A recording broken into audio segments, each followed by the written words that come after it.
یہ سب تعلیمات محمدی تھی جن پر آج کا مسلمان معاشرہ عمل پیرا نہیں ہے۔ ہمارے سماج میں اگر ہم دیکھیں تو ہمارے سماج میں برداشت، رواداری، اخوت اور مذہبی آہنگی نہیں ہے۔ اس کے علاوہ ہزاروں کے حساب سے ایسے جرائم اور واقعات ہمارے سماج میں ہیں اور ہمارے سماج میں رونما ہو رہے ہیں جو کسی غیر مسلم معاشرے میں بھی نہیں ہوتے۔ کسی عالم دین نے ایک خوب جملہ فرمایا ہے، وہ فرماتے ہیں کہ یورپ میں اسلام ہے مگر مسلمان نہیں، یعنی وہاں رواداری ہیں، برداشت ہیں، احترام انسانیت ہیں، ایک دوسرے کو کافر قرار نہیں دیتے، فاقوں پر مکمل طور پر عمل پیرا ہے، قانون کی بالادستی ہے، عدالت اپنے دائرۂ کار میں رہتے ہوئے ہر کام جلد انصاف کی فراہمی کرتے ہیں۔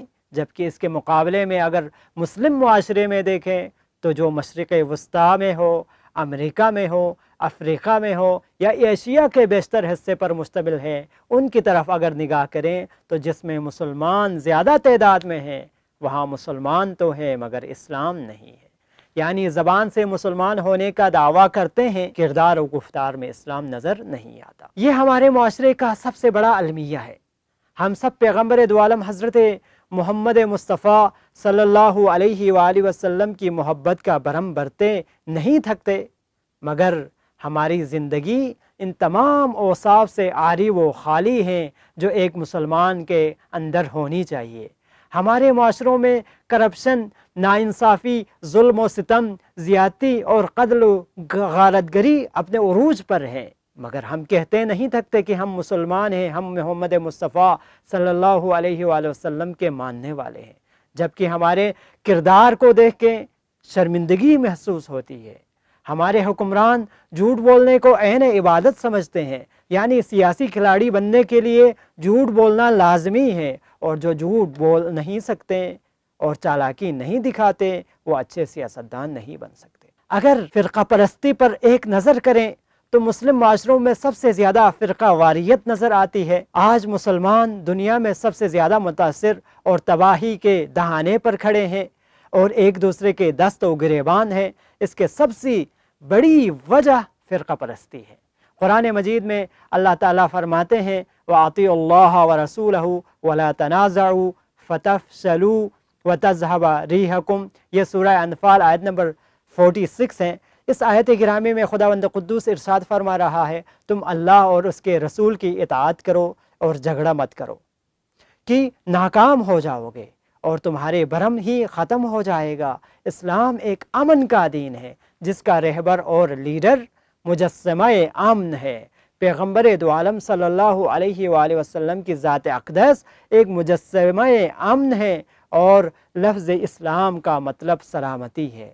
اسلام انسانیت کو اس مقام پر دیکھنا چاہتے ہیں اور اس مقام پر رکھنا چاہتے ہیں اور ہر فرد کے لیے تحفظ کی ضمانت فراہم کرتا ہے، جبکہ آج کا مسلمان اس کے برعکس عمل پیرا ہے۔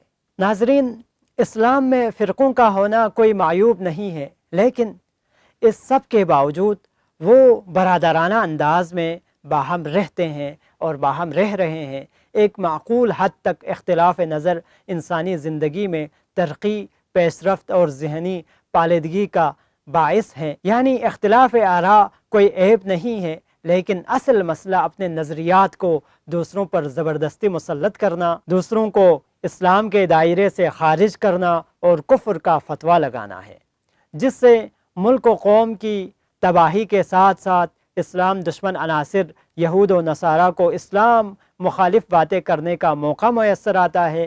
یہ عیب ہیں، اسی وجہ سے آج تک ہزاروں جانیں فرقہ واریت کی نظر ہو چکی ہیں۔ فکری میدان میں اگر ہم دیکھیں تو قلبی اور عملی عداوتوں کا نتیجہ یہ نکلا ہے کہ اسلام مورد الزام ٹھہرا ہوا ہے اور بدنام ہو رہا ہے۔